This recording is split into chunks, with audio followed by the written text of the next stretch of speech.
تیرا کلام رہے گا قائم پہاڑ جب نہ رہے خدایا، تیرے منہ کی ایک بات بھی ٹلے گی نہ چاہے کچھ بھی ہو، تیری مانند یہ ہے زندہ سونے سے بھی قیمتی، میرا دل یہ دے گواہی ہے یہ کتاب عظیم، نازل کرے اپنا کلام شکستہ دلوں کو سکون ملے، تاریکی دور ہو میری راہیں روشن کر، دل اپنا کلام کثرت سے اے خدا بدل دے، رہائی دے کثرت سے پھل ملاؤ، کلام رہے گا قائم پہاڑ۔ عزیز ناظرین، میں ایاد ظریف آپ تمام دیکھنے والوں کو ہمارے روز کے بائبلی مطالعاتی پروگرام کی نئی قسط میں خوش آمدید کہتا ہوں۔ اس پروگرام میں ہم بائبل مقدس کی تمام کتابوں یعنی پیدائش تا مکاشفہ مطالعہ پیش کر رہے ہیں۔ اگر آپ اس پروگرام میں ہمارے ساتھ شریک ہوں تو آپ بائبل مقدس کی تمام کتب کا مطالعہ کر سکتے ہیں۔ ہم ابھی عبرانیوں کے خط کے پہلے باب کا مطالعہ کر رہے ہیں، اور یہ عظیم خط ہے جس میں مسیح کو کل اختیار والا ظاہر کیا گیا ہے۔ ہم نے گزشتہ اقساط میں مسیح اور اس کے جلال کی 7 باتوں کے متعلق سیکھا، جسے اس نے سب چیزوں کا وارث ٹھہرایا اور جس کے وسیلے سے اس نے عالم بھی پیدا کیے۔ وہ اس کے جلال کا پرتو اور اس کی ذات کا نقش ہو کر سب چیزوں کو اپنی قدرت کے کلام سے سنبھالتا ہے، اور پھر اس کے بعد اس کے جلال کا چھٹا جز وہ گناہوں کو دھو کر جا بیٹھا، یعنی اس نے کام مکمل کیا، اور پھر 7ویں بات پھر فرشتوں سے اسی قدر بزرگ ہو گیا جس قدر اس نے میراث میں ان سے افضل نام پایا۔ عبرانیوں پہلے باب میں یہ جلال کے 7 پہلو ہیں، اور آج ہم 6 آیت سے 14ویں آیت تک مطالعہ کریں گے۔ عزیزو، اگر آپ کا کوئی بھی سوال ہو آپ ہمیں ارسال کیجئے، ہم اس کا جواب آپ کو ضرور دیں گے۔ پروگرام کا باقاعدہ آغاز کرنے سے پہلے میں ڈاکٹر فرید ذکی کا خیر مقدم کروں گا۔ خوش آمدید ڈاکٹر فرید ذکی۔ شکریہ بھائی۔ اور ہمارے دیگر مہمانوں کو بھی خوش آمدید۔ ناظرین، ہم ایک وقفے کے بعد مطالعے کا آغاز کریں گے۔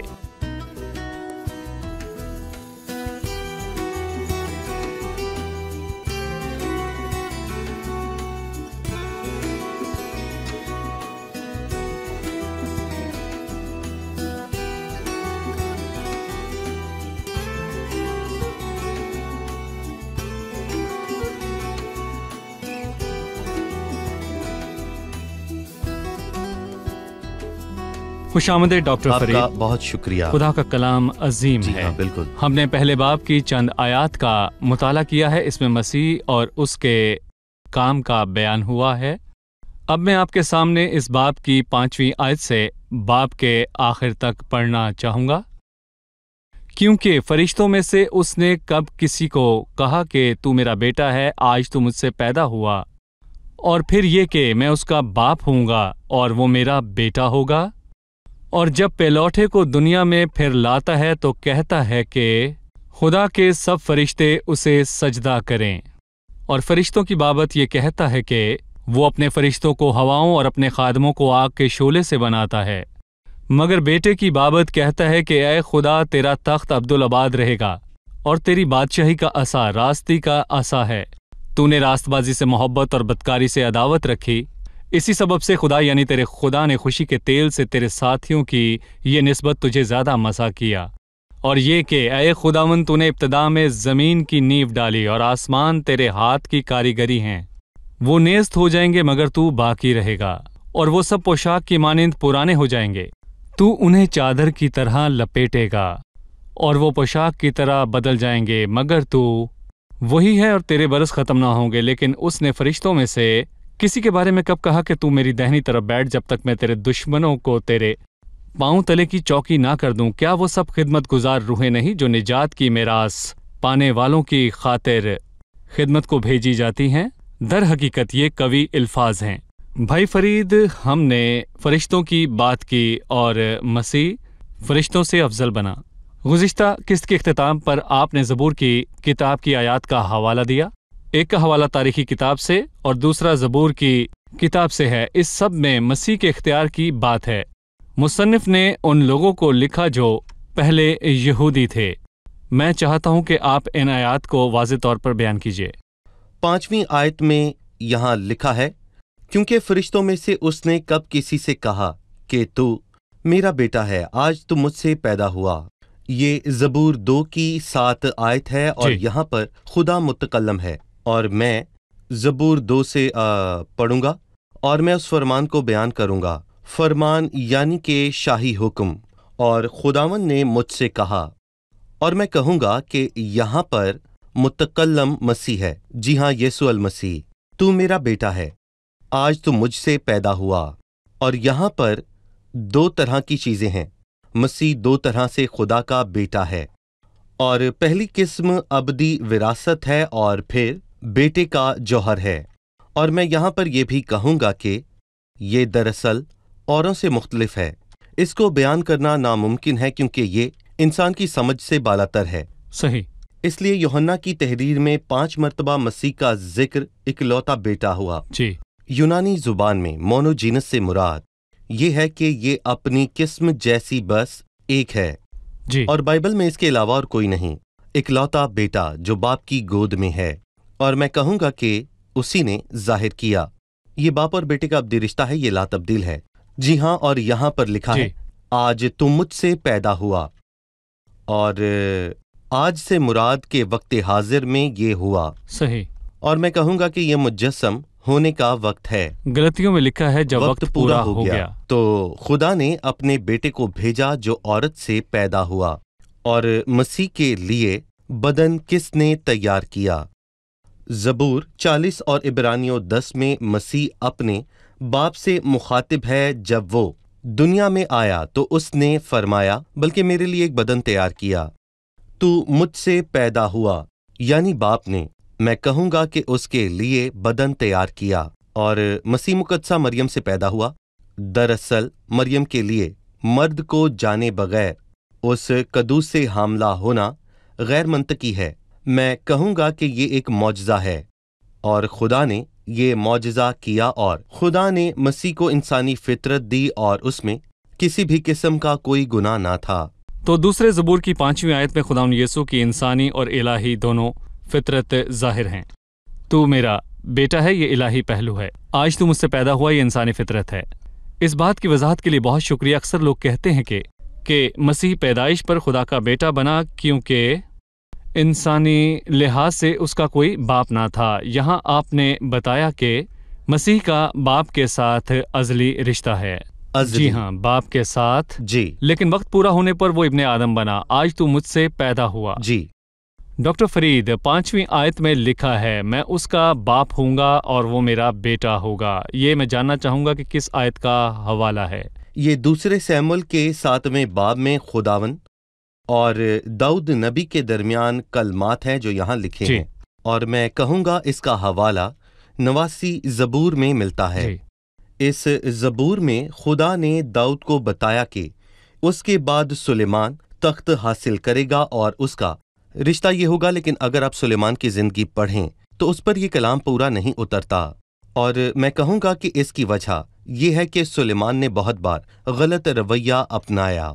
और ये अल्फाज उस शख्स के लिए हैं जो कि मैं कहूँगा कि अपनी पूरी जिंदगी खुदा बाप का वारिस बनकर रहे। हकीकी इब्ने दाऊद। अगर हम यूहन्ना की अंजील को पढ़ें तो हम जानते हैं कि मसीह ने हर वक्त बाप पर तवज्जो दी, उसे पुकारा और उसी का ख्याल किया। और वो बाप के ख्याल में रहा और उसने हर वक्त बाप की मर्जी का ख्याल किया।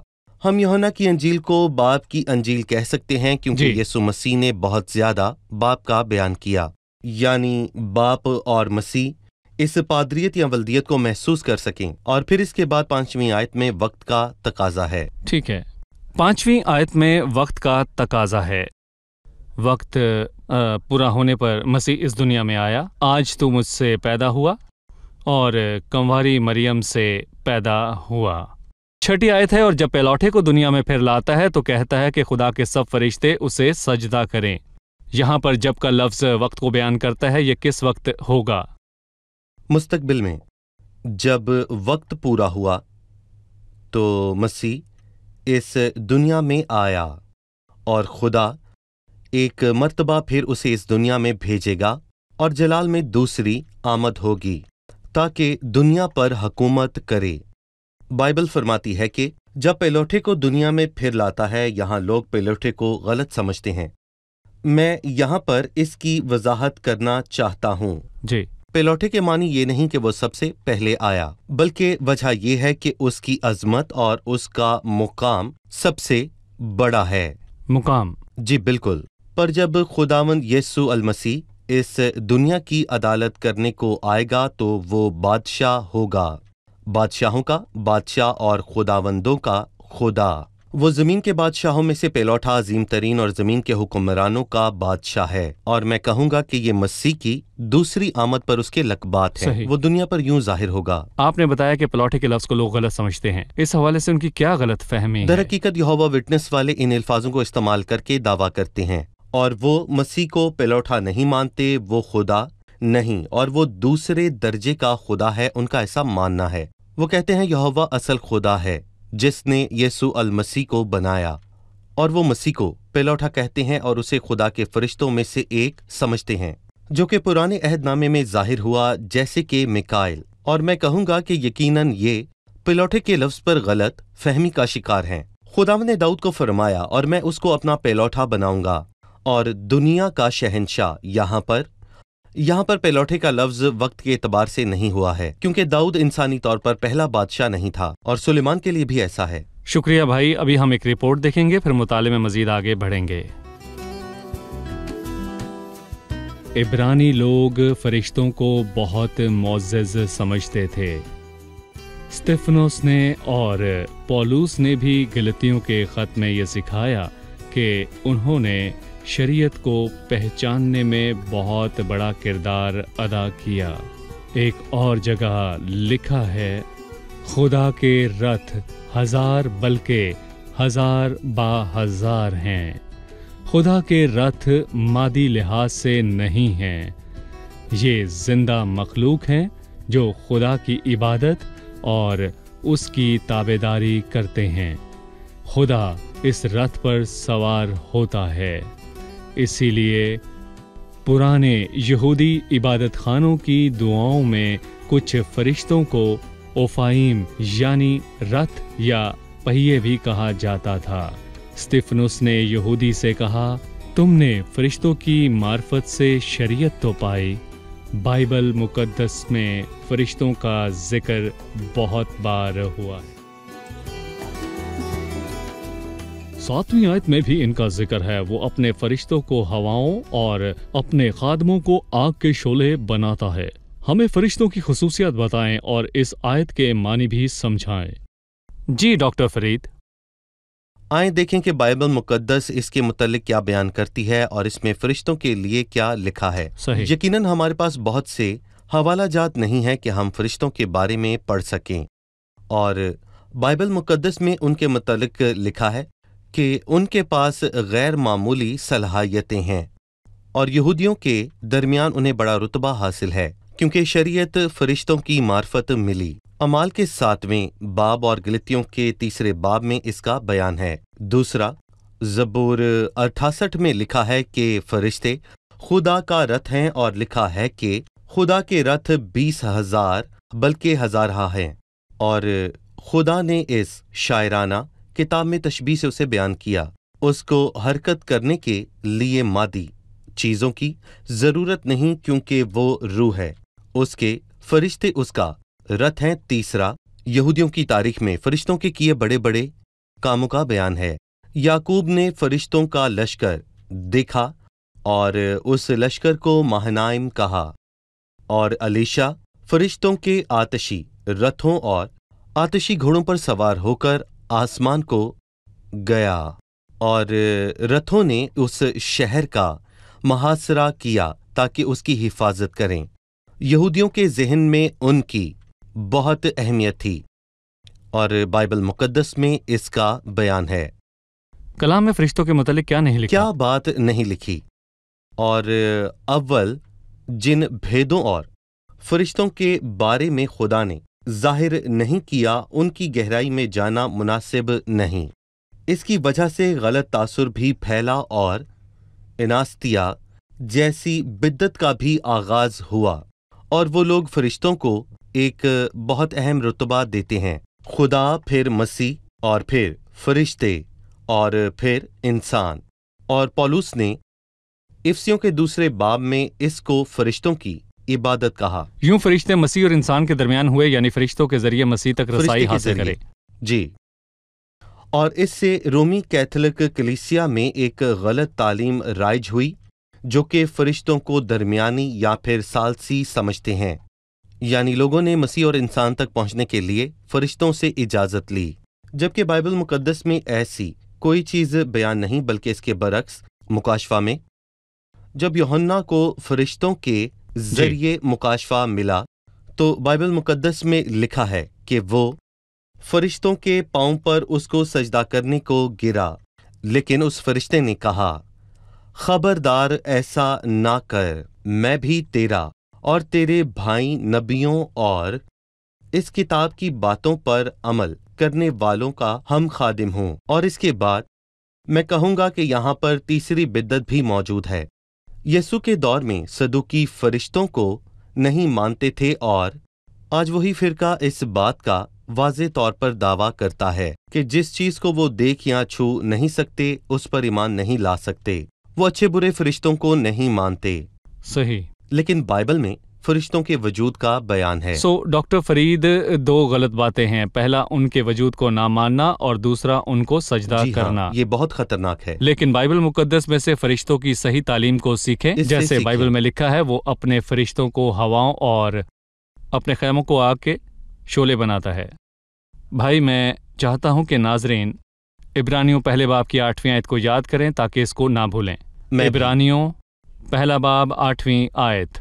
मगर बेटे की बाबत कहता है कि ऐ खुदा, तेरा तख्त अब्दुल आबाद रहेगा और तेरी बादशाही का असा रास्ती का असा है। बेटे की बाबत कहता है कि ऐ खुदा, तेरा तख्त अब्दुल आबाद रहेगा। इससे हम क्या सीखते हैं?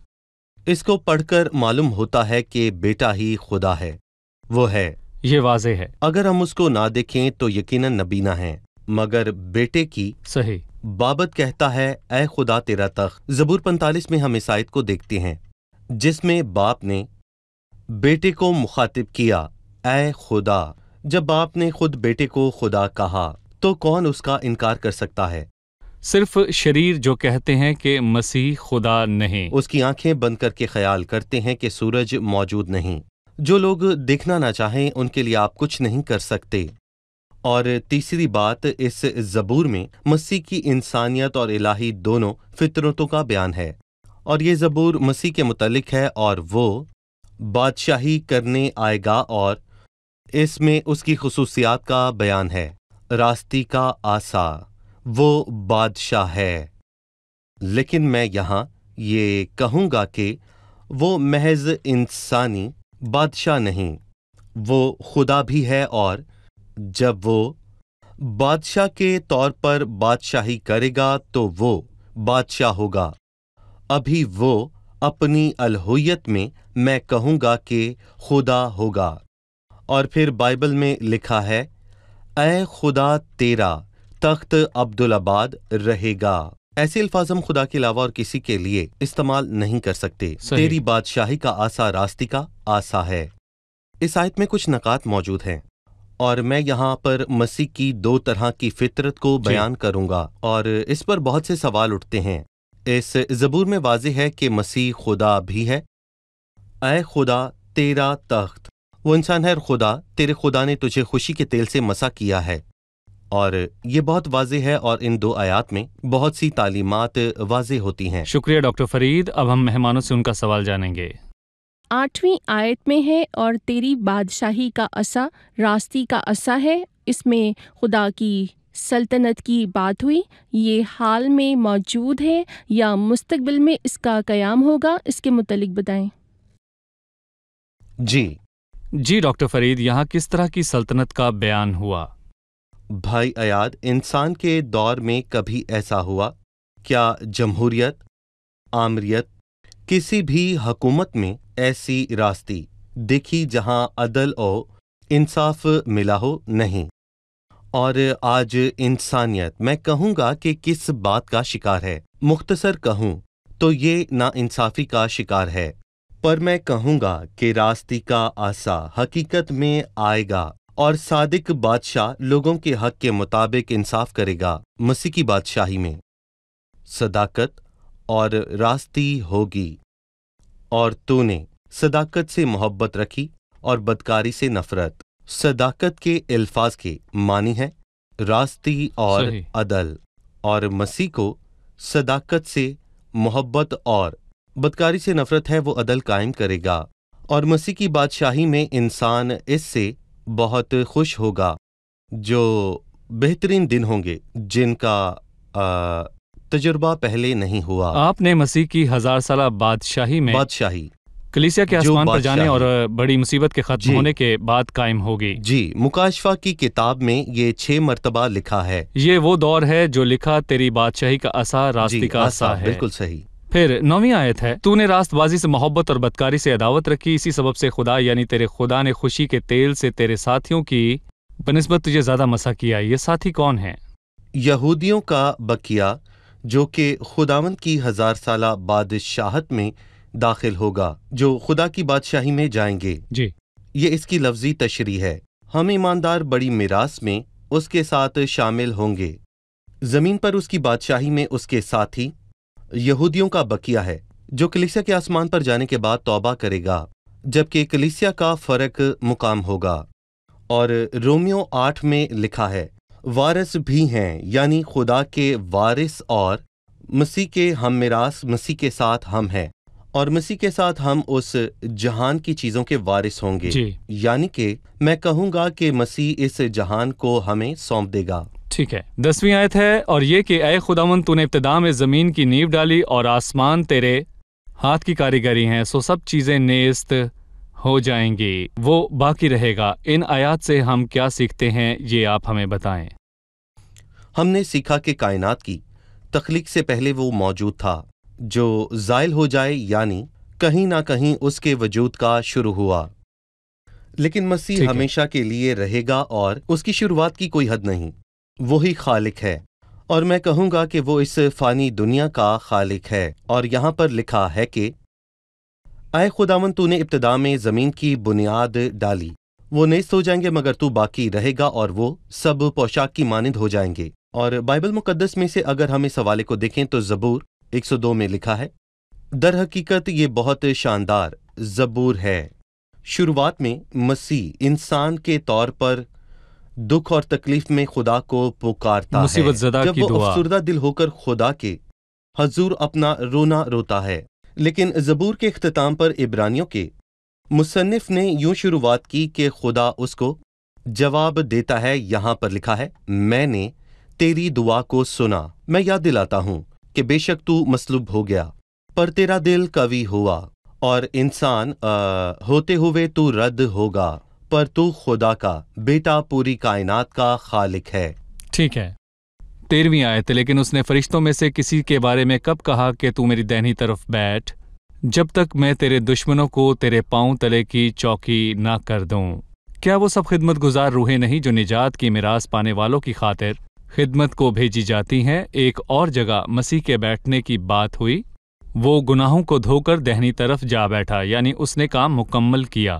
یہاں اس کا بیٹھا اس کی بادشاہی کو ظاہر کرتا ہے۔ اس کے بارے میں آپ کیا کہیں گے؟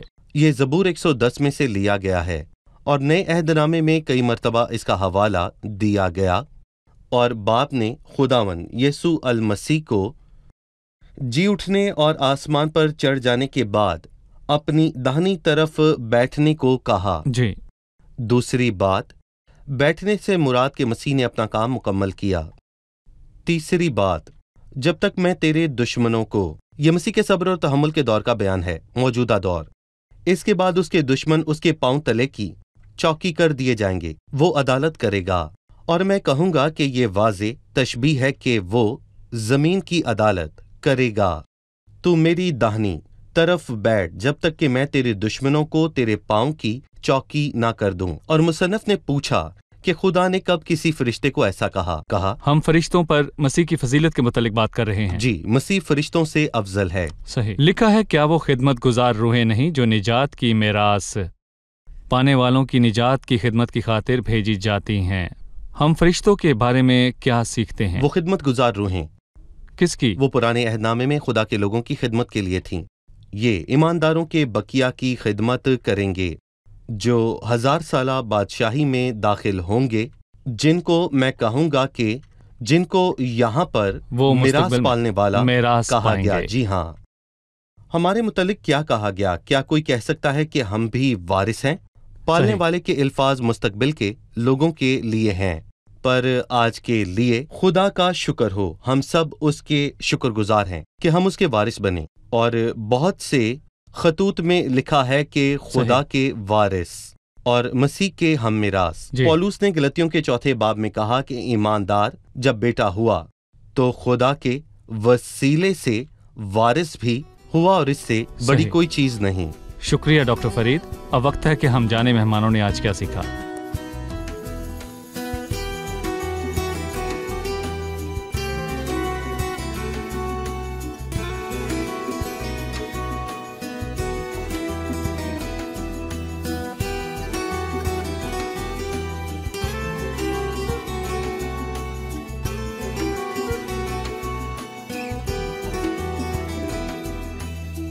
آپ تیار ہیں؟ ہم نے پہلے باب کی 5ویں آیت سے سیکھا کہ مصنف نے پرانے عہد نامے کا حوالہ دیا۔ کوئی ہمیں اس کے متعلق بتا سکتا ہے؟ اس نے پرانے عہد نامے میں سے 6 حوالے دیے، اکثر زبور میں سے ہیں، دوسرے زبور میں سے، دوسرے سیموئیل 7ویں باب میں سے، زبور 97 میں سے، 91 زبور میں سے، 45ویں زبور میں سے اور 102 زبور میں سے۔ جی ڈاکٹر فرید۔ زبور 104 بھی۔ زبور 104 وہ اپنے شکریہ۔ فرشتوں کو ہوائیں بناتا ہے۔ شکریہ۔ وہ فرشتوں کو ہوائیں بناتا ہے۔ اس نے مسیح کو کہا، تو میرا بیٹا ہے، آج تو مجھ سے پیدا ہوا۔ اس آیت سے ہم کیا سیکھتے ہیں، یہ ہمیں بتائیں۔ مسیح کا 2 طرح کا تعلق ہے۔ تو میرا بیٹا ہے۔ مسیح باپ کا ابدی بیٹا ہے۔ یوحنا کی انجیل میں 5 مرتبہ اس کا بیان ہوا، آج تو مجھ سے پیدا ہوا۔ یہ وقت کے پورا ہونے کو بیان کرتا ہے۔ خدا نے اپنا بیٹا بھیجا، اس کے لیے بدن تیار کیا، کنواری مریم سے پیدا ہوا اور انسانی فطرت پائی۔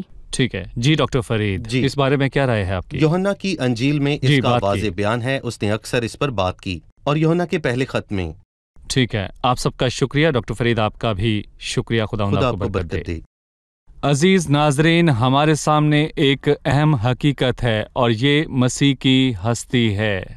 ہم عبرانیوں کے پہلے باب کی 8ویں آیت سے سیکھتے ہیں، مگر بیٹے کی بابت کہتا ہے کہ اے خدا تیرا تخت عبدالآباد رہے گا۔ جی، مسیح جو مجسم ہوا اور زمین پر آیا، جی ہاں، بے شک وہ انسان ہوتے ہوئے کمزور تھا، لیکن وہ محدود تھا۔ اس محدود حالت کے ساتھ ساتھ انسان ہونے کے ساتھ وہ کامل اور الہی ہستی بھی تھا۔ ناظرین، مجھے امید ہے کہ آپ اس آیت کو دہرائیں گے تاکہ اس کو یاد کر سکیں۔ عبرانیوں 1:8، اس میں خداوند یسوع مسیح کی الوہیت کا بیان ہے۔ اگلی قسط میں ہم آپ سے دوبارہ ملیں گے، اس میں ہم دوسرے باب کا مطالعہ شروع کریں گے۔